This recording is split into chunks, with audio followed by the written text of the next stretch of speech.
Hello, welcome to this video. It is an introduction to writing introductions and conclusions in literary analysis. I know that introductions and conclusions are something that a lot of students struggle with. They feel intimidated and overwhelmed. You know that you need to have one, but you don't quite know what it should do. So you sort of throw something at the wall and hope it sticks, but you don't really have a strategy. And so what I'd like to do today is to give you a strategy for writing literary analysis essays, introductions and conclusions. This is just one strategy. There are other approaches for sure, but this is a solid one. It is simple, it's straightforward, and I think all of you can do it. So this is the pattern that I want you to follow as you write your introductions and conclusions. Again, this is a little bit different than if you were writing a research paper introduction and conclusion. There's some similar principles, but it's not exactly the same. So this is specifically for writing a literary analysis essay.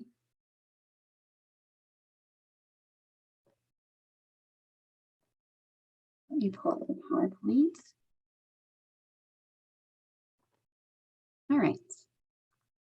So let's start with introductions. They come first, so we'll start there.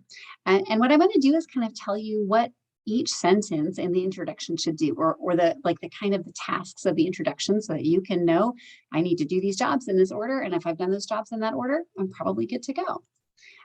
So the purpose of your introduction is to prepare your reader to grasp the thesis. If I just throw at someone a statement about how Pip grows up, I'm like, my thought, even if I've read the novel, my thought would be, who's Pip? Why do I care if he's grown up? What's happening? Give me some context here. So we want to provide the context that allows someone to grasp your thesis so that they can then follow the argument that you're going to build throughout your essay. So what does your reader need to know to grasp the thesis? Well, you need to let them know the name of the literary work, the author, and the genre. That will help me a lot, right? If I know which book are we talking about, and be specific about the noun that you use to describe your work of art. And that's what I mean when I say be specific about genre. Of course, we've talked about, for example, with a novel like Great Expectations, that it is a buildings roman, and that's a very specific genre, but at the very least, call it a novel and not just a book. There are lots and lots of different kinds of books. And for heaven's sakes, don't call it a book if it's actually a poem or a play. Like, use the name for the thing that is most accurate for what it is, but also name the name of the work. Make sure you treat its title appropriately. Remember, container works like books, movies, albums, plays, magazines, newspapers, those kind of titles are going to be in italics. And things that could be pulled out of a work, things that could be pulled out of the container, like songs, poems, articles from a magazine, those kinds of works are generally going to be, their titles are going to be in quotation marks. And we're also going to capitalize our titles appropriately. Generally speaking, every word in a title is capitalized unless it is a preposition like in or of or for, or an article, a, the, and an, unless that preposition or article is the first or last word of the title, and then it too is capitalized. So make sure that you've capitalized your titles and treated them properly. The next thing we want to do is a very, very brief summary of the plot. And I hesitate to say this one because students kind of run away with this. And I mean like a phrase. I don't mean 2 or 3 sentences. You can assume that your reader has read what you're writing about. So you don't need to tell them what happens in the novel. You just want to jog the reader's memory. What was that story? Oh yeah, Great Expectations, Pip, or whatever it is that you're talking about. Then you want to, and that also helps you kind of go, all right, here's the big story. Now I want to let you as my reader know there's so many things I could write about in almost any work of art. Any poem, any play, any novel would have so many different angles I could approach it from. So the next section of the introduction, maybe the next sentence of the introduction, is where you want to kind of show your reader where you're pointing your focus. Are you pointing your focus in Great Expectations on how Pip grows up? Are you pointing your focus in Animal Farm on the power of words? Are you pointing your focus in whatever on what element is this paper going to examine? you don't want to give your argument about it. Like, you don't want to say what you're going to say about that element, but you want to introduce the specific idea, theme, angle, or topic that's going to be addressed in your essay.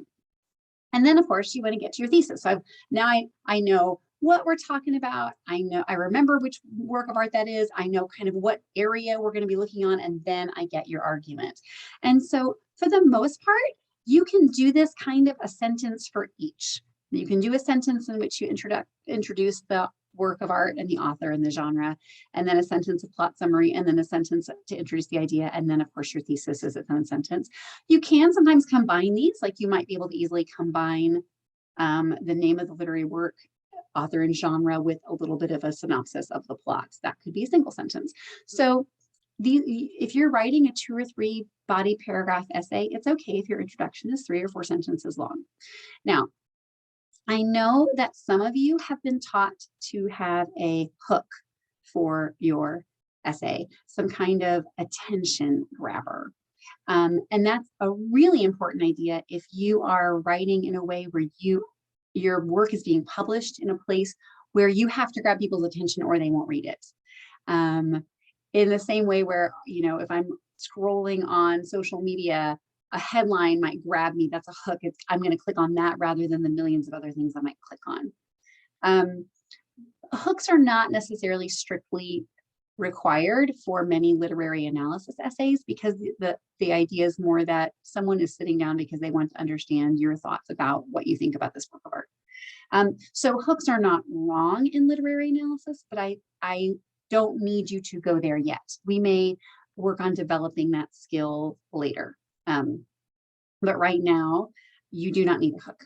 And if you were going to use a hook, which I'm saying don't, but if you were, you don't need it to be like, hey, y'all, don't you think it's dope that, you want to keep it in style and in keeping with the tone of the rest of your paper. And usually then you want your hook to do something that also pulls in the overall theme that your paper is going to address, the area, the big idea of your paper. So we can talk more about that later, but we don't need to worry about that right now. So now I have an example of a paragraph that I wrote that could be an introduction for an essay on Great Expectations if the essay prompt is something like, how does Dickens use Great Expectations as a Bildungsroman? How does Pip grow up? Because a Bildungsroman is a novel of education, novel of growing up, a novel of moral maturing. All right, so here's my sample. Great Expectations, the novel by Charles Dickens, explores the rising and falling fortunes of a young man named Pip. Okay, so what have I done in that sentence? I've introduced the title of the novel, I've capitalized it, and I've italicized it. I've said it's a novel, not just a book. Don't call it a book. It's a specific kind of book, a novel.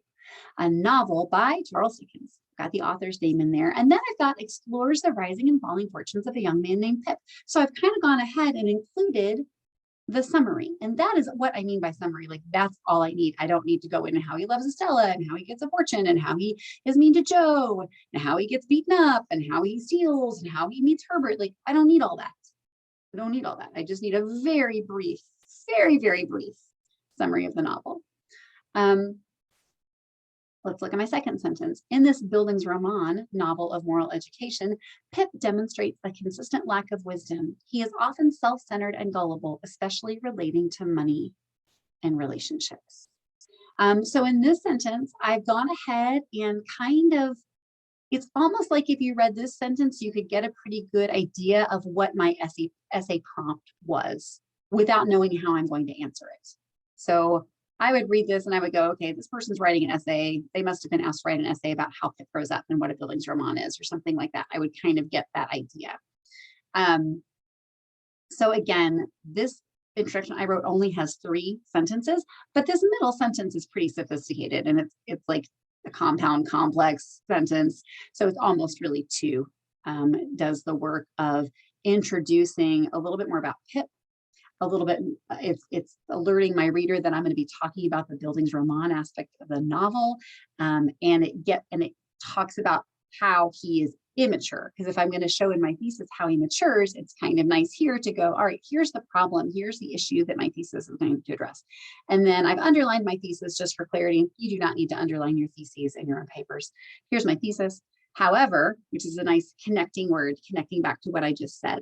However, by the novel's conclusion, Dickens reveals how Pip has matured both financially and emotionally. So it's a pretty straightforward thesis. I've used the author's name again. I don't need to say Charles Dickens because I've already named his first and last name. So any subsequent references I make to him can be by his last name only. And I've shown how I'm going to address the topic I've introduced. I've introduced the topic of the Bildungsroman, and now I'm showing you how I'm going to address it. All right, so this is my sample essay for Great Expectations, or an introduction. Just 3 sentences. It's pretty simple, but I haven't just thrown something at my reader. I've let them go, okay, we're talking about Great Expectations. Oh yeah, that's that novel by Charles Dickens. Okay, we're looking at the Bildungsroman aspect of it and how Pip is super immature to begin with. Okay, this person is going to show me how Pip matures in 2 ways, financially and emotionally. I know now if I've read this that the first body paragraph is going to be about financial maturity and the second body paragraph is going to be about emotional maturity. I've got a little preview of what's ahead. And I've built some expectations in my reader that I'm kind of making a contract with my reader that this is how I'm going to go about writing. So that's the introduction. Conclusions in literary analysis. Now, conclusions are a little funny. I will be totally honest with you. Because the purpose of a conclusion often, well, let's just look. The purpose of the conclusion, what is the purpose of the conclusion? To encapsulate the argument of the essay. If you don't want to give away your whole argument in your introduction. So let's think, if someone were going to just read 1 paragraph of your essay and they wanted to understand what it was about, the paragraph they should be able to choose is your conclusion. They should be able to just read your conclusion and go, okay, I get it. The introduction gives your thesis, but you don't want to give away your whole argument in your thesis because then you're kind of robbing yourself of the power of your evidence. But by your conclusion, you've already presented all your evidence and now you can encapsulate it and recap it. Now, this can feel a little bit silly in a 2 to 3 page essay because you're like, you just read this in the previous paragraph. If you don't remember what I just said, then you got a problem. And that's true. There is something slightly artificial about doing kind of a formal conclusion of an essay of this length. But I still want you to do it. Number 1, because it's a skill that you need to build so that when you are writing longer and more complex pieces, where people really do need to be reminded of what you said, you have those skills built up. The other thing is sometimes a student might be struggling and I don't really quite know what they're trying to say, but I get to their conclusion and I can go, oh, okay, that was what you were trying to say. Now I can go back and help you clarify how to say it. When I'm writing myself, literary analysis essays, which I don't do a ton now, but I do some, and I've certainly done a lot in my past. Sometimes I would write my essay, I would kind of write a rough draft, and the essay was my way of kind of thinking through and processing where I wanted to go. And by the time I got to the conclusion, I was like, oh, that's what I just said. And I could say it pretty clearly in the conclusion. And then I could sort of edit myself. I could go back and go, okay, this is what I think I want to say. I didn't quite say it in this paragraph. Let me fix it. And so the conclusion can also serve just for clarification for you. So you want to encapsulate the argument of your essay. And the other thing you want to do is to leave your reader with a sense of the broader implications of the topic being addressed. Why does this matter in the world outside the world of the novel? And I know this part can be super challenging because it's easy for it to sound really corny, like all's well that ends well or something like that, or just to be super awkward. But it is really nice to leave your reader with a sense of closure and kind of a sense of this is why it matters. This is your takeaway. This is your bottom line as a reader for how it can apply to your life. And you're not writing a sermon, you're not writing a devotional. I mean, it can have a spiritual implication, but it doesn't have to be complicated, but it needs to be sincere and it needs to actually be connected, not just to what you believe personally, but to what what do you think the artist, what do you think the novelist or the poet wants your takeaway related to this topic to be? And how can you present that to your reader? So how are we going to do this? All right, again, I'm going to give you a very straightforward outline. Outline for your conclusion. Sentence 1, restate the thesis in different words. You can use some synonyms. You can kind of change the word order. You don't have to worry quite so much about parallel structure. You still want it to be elegant, but you could potentially break it up over 2 sentences. You can just kind of remind people what was the argument. And I know you're going to feel like, okay, I said the thesis, and then I had a topic sentence that kind of restated that part of my thesis, and then I had a clincher sentence that restated what I said at the topic sentence, and I have another topic sentence and another clincher, and now I'm saying it again. Are you kidding me? And again, yes, it might feel like overkill.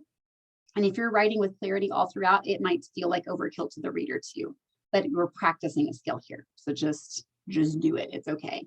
Again, as you become a more sophisticated writer and you're writing longer pieces, this will become more important. Okay, sentence 2. Recap the 2 primary points of the first body paragraph. So in your first body paragraph, you probably made 2 claims. Maybe you made 3 claims. Maybe you just made 1. This could vary depending on the assignment. But generally, if I'm assigning you, I'm going to ask you to have kind of 2 pieces of supporting evidence in each paragraph, 2 claims that support the broader claim of that element of the thesis. So what were they? Remind us. Sentence 3, recap the 2 primary points of the second body paragraph. If you have a third body paragraph, some essays might just have 2, but if you have a third, then do the same thing for the third body paragraph. And then your final sentence is to provide a statement about the significance of this idea, the idea that you've looked at in your paper. How is it significant universally, not just in the life of the protagonist, not what lesson did the character learn or what lesson does the novel have for its characters, but how does that lesson land on us as readers? And this is a little bit tricky because I really do want you to avoid using I, we, us, you. There's a little bit of flexibility to maybe do that in your concluding sentence, even though I don't really want you to do it anywhere else. But it's still best to avoid it. And I'll kind of show you how to do that in a minute. So we've got 4 sentences in our conclusion. Thesis, recap, paragraph 1 recap, paragraph 2 recap, a 4th sentence if we have 3 body paragraphs, and then our why it matters statement. So 4 to 5 sentences in our conclusion. So here's a sample for Great Expectations. Through the course of many trials, by novel's end, Pip has demonstrated his ability to navigate fiscal and emotional challenges with a maturity unknown to him before. So that was my thesis. Pip matures emotionally and fiscally, or financially, but I've used fiscal instead of financial. I've kind of changed the word order. I've expanded it a little bit, but it's still my thesis. It was the argument I made. He ceases to rely on his expectations and spend frivolously. Instead, he pays off his debts. There's a little typo for Mrs. Caldwell, not of, but off. Pays off his debts and lives within his means. All right. So the main points in my first body paragraph were that Pip pays off his debts and he lives within his means. He gets a job and spends what he earns rather than more than he has, like he did earlier in the novel. So pays off his debts, lives within his means were my 2 points. So I've said that. And because this particular essay has this kind of comparison contrast, because to show how he matured, you kind of need to show how he was immature. I sort of include that as well. But if there's not an element of comparison and contrast in your essay, you might not need that. In addition, so a little transitional word here. In addition, he is no longer guided by selfishness and self-consciousness, but he's able to show both Magwitch and Joe proper respect and sacrificial love. So that's my second paragraph. It's going to look at how he treats Magwitch and how he treats Joe, and specifically showing that there's this element of respect and sacrificial love. Okay, so I've restated my thesis. I summarized body paragraph 1. I summarized body paragraph 2, both points in each. And here is my why does it matter? By showcasing Pip's journey toward maturity, Dickens reminds his readers that an awareness of personal selfishness and foolishness can equip people to unforeseen levels of growth. And that probably should be to reach unforeseen levels of growth. Always helps to read your work out loud. You will find mistakes that you missed before. So pardon me for that one. So by showcasing Pip's journey toward maturity, Dickens reminds his readers, us, everyone else, that an awareness of personal selfishness and foolishness can equip people to reach unforeseen levels of growth. So part of what's beautiful about Great Expectations is that we can see Pip and go, oh my gosh, Pip, you're being such an idiot. Why are you mean to Joe? Why are you embarrassed by him? Why do you live like that? Why do you spend too much money? Why? And then hopefully, I think what Dickens hopes is that we have a moment where we go, oh, yeah, I do that too. Like, I'm not as grateful to my parents as I should be. I kind of treat them like I don't treat them with the respect that they deserve for the way that they love me. Or, yeah, I often buy things for myself that I don't really need. And I make excuses for it rather than facing the truth of that. Or whatever, we can see Pip make mistakes and we can recognize those flaws in ourselves, but also we can see how Pip grows and we can have hope for ourselves. So I think that's a great kind of conclusion for the essay. All right, so I'll have this outline on Google Classroom for you, and I will probably upload, you'll have this video and I'll upload the PowerPoint also, so that you can just open the PowerPoint and look at it if you want to, but please watch the video. If you're to this point, you watched the video. Let me know if you have any questions and write your introduction and conclusion for your Animal Farm essay based on these concepts. Thanks a lot.